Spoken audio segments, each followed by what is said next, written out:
présentation de l'ouvrage Le Cercle de Feu, Jenny Robertson, ouvrage de 1979, édition française de 1983, ouvrage épuisé et non réédité, bien sûr. C'est pour cela que nous poursuivons notre projet de réédition numérique des ouvrages chrétiens épuisés et non réédités, et qui sont donc disponibles sur notre site internet médiathèquechrétienne.fr, 1150 ouvrages que nous avons réédités numériquement et que nous proposons en téléchargement gratuit en Word ou en PDF, médiathèquechrétienne.fr. Nous lisons maintenant la préface. Derk et Liat ont été initiés dans leur enfance à la magie et aux pratiques occultes. Sans le savoir, ils se sont ainsi liés à des forces surnaturelles mauvaises qui les tiennent désormais en leur pouvoir. Au travers de circonstances relatées dans le cercle des ombres, que nous venons de présenter précédemment sur cette chaîne YouTube et d'écouter sa parole, et en téléchargement gratuit, disponible en téléchargement gratuit sur médiathèquechrétienne.fr, Derk est brutalement séparé de son frère jumeau et emmené loin de sa tribu. Réduit à l'état d'esclavage, il frôle la mort à plusieurs reprises pour échapper à son sort. Mais Dieu veille sur lui en la personne de Rudy, le galérien, qui lui fait découvrir l'amour et la puissance libératrice de Jésus-Christ. Derk n'a dès lors qu'un seul désir, communiquer cette bonne nouvelle aux siens. De retour au pays natal, il trouve son frère au bord de la folie. Liat est en effet prisonnier des pouvoirs qu'il a acquis par la magie et sa raison sombre peu à peu. L'avenir de la tribu en est gravement menacé. Derk s'engage alors dans une lutte acharnée pour sauver son jumeau et déjouer un odieux complot. Mais ce combat met en jeu davantage que la haine et le courage de deux frères, dramatiquement séparés. Il oppose les forces de la mort à celles de la vie. Lesquelles l'emporteront ? Ce récit situé à l'époque romaine nous invite à découvrir qu'aujourd'hui, comme au temps de Derk et de Liat, le nom de Jésus-Christ est réellement plus puissant que tout autre nom. L'histoire des jumeaux d'Écosse est fictive, mais elle transmet un message de vérité. L'amour de Dieu est plus fort que la mort, et il n'existe aucune situation face à laquelle le Christ soit impuissant. Il suffit que nous croyions en lui et que nous l'invoquions pour que s'opèrent en nous et autour de nous de profonds changements. Par conséquent, quel que soit l'esclavage dont nous souffrons, maladie, drogue, alcool, dépression, occultisme, il peut nous en libérer.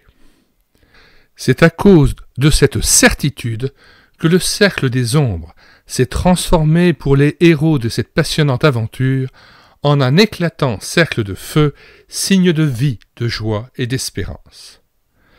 Notice historique. À la fin du 1er siècle après Jésus-Christ, un jeune esclave affranchi revient au pays après de nombreuses aventures décrites dans le cercle des ombres. Aujourd'hui encore, on peut visiter en Écosse, dans la région de Mid-Argyll, la plupart des lieux témoins du récit qui va suivre. Le cercle des menhirs, la forteresse de Dunad, les tumulus, le sentier des reines, bien que les reines aient actuellement disparu, et la colline des vierges. Le peuple des Épidii adorait la déesse Epona. Comme les autres tribus celtes, ils vivaient de chasse et de pillage, aimaient la guerre et les honneurs, et célébraient 3 grandes fêtes par an. Il est nécessaire pour le lecteur de savoir ce que représentaient ces festivités, puisque l'une d'entre elles joue un rôle important dans cette histoire. La première, Imbolc, marque le début de l'an et se situe au commencement de ce qui est, pour nous, le mois de février. C'est la fête des agneaux. Mars et avril, mois de brouillard et de pluie, s'achèvent avec le retour d'un temps plus clément et le 1er mai voit revenir la fête de Beltane. Enfin, au seuil de l'hiver, novembre introduit la fête de Samhain, la fête des morts. La tradition populaire a gardé jusqu'à ce jour le rituel du peuple de Derk, et c'est ainsi que, 2000 ans après lui, nous marquons nous aussi l'arrivée de l'hiver par ce que nous appelons aujourd'hui Halloween. Donc nous mettons dans les commentaires de cette vidéo, comme à l'ordinaire, le lien de téléchargement gratuit de cet ouvrage. Nous y ajoutons d'autres liens vers d'autres playlists où nous présentons de très nombreux ouvrages. Chacun peut être téléchargé gratuitement en Word ou en PDF sur le site internet médiathèquechrétienne.fr ou en se rendant dans la description de chacune des vidéos où nous présentons l'ouvrage en question. Nous mettons dans les commentaires de cette vidéo le lien de téléchargement gratuit de cet ouvrage.